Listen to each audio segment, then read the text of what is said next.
Hello everyone, this is my reflection for week 3. So this week I took over 6th period this time.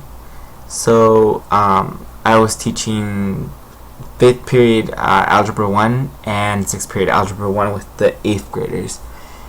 And what I found is that from like the 5th period to 6th period it got better.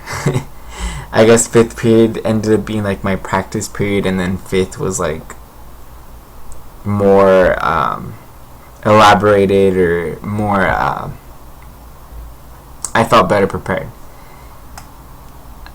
So Monday we continued the lesson from what was it on Friday, being linear like was am I supposed to be.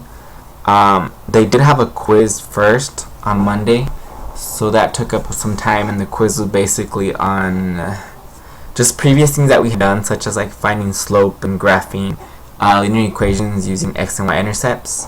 Right after, I had an activity for them.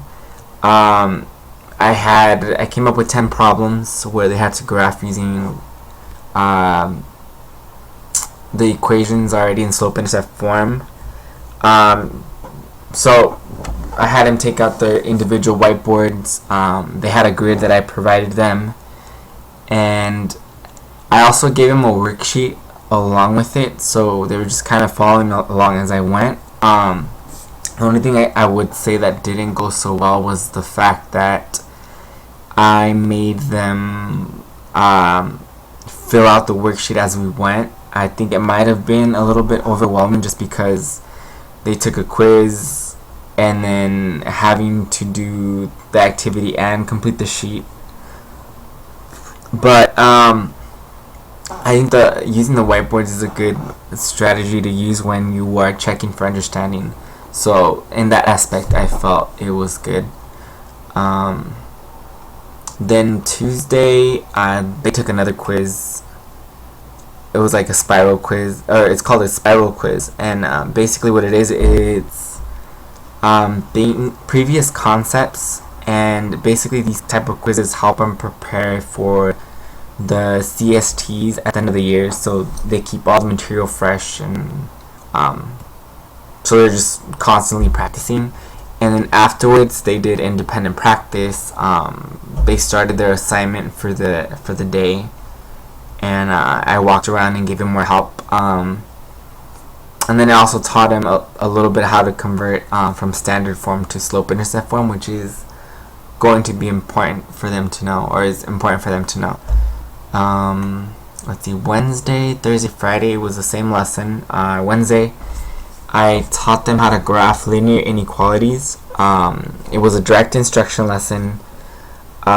This time I used the PowerPoint presentation. Everyone got handouts and they basically followed along. So I taught him how to graph them, where the shading went, what kind of lines they were looking at, solid or dashed. So I have the modeling, the guided practice, and then the independent practice as well. Thursday I had them do a whiteboard activity again, but this time I gave them the problems as we went. So they were I modeled how to do the first one, kind of took it down step by step, and then through the rest of them I kind of just like slowly released them, and then I would constantly check all their whiteboards and make sure they were on the same page. If I felt like they were struggling, then I would go back and write it on the board and try to explain it, and I would also have them help me as we went by as well. So this time I felt like the whiteboard activity worked better. I didn't feel like it was overwhelming like last time where I just gave them a bunch of problems, and it just kind of went at a good pace for them.